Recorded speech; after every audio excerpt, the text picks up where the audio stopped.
அடிக்கிற வெயிலுக்கு கொஞ்ச நேரம் வெளியே போயிட்டு வந்தாலே நம்மளே தீஞ்சு போய் தான் வரும்.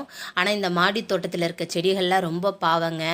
க்ரோ பேக்கும் சூடேறி மண்ணும் சூடேறி இந்த செடி தாங்காமல் எல்லாம் காஞ்சி போகுது.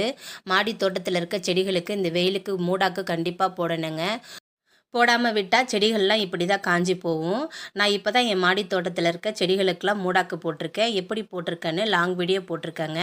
தேவைப்படுறவங்க அதை போய் கொஞ்சம் செக் பண்ணி பார்த்து பயன்பெறுங்க. இப்போது இந்த பூசணிக்காய் செடி காஞ்சி போச்சு, அதனால் அந்த பூசணிக்காவை நான் அறுவடை பண்ணி எடுத்துக்கிறேன்.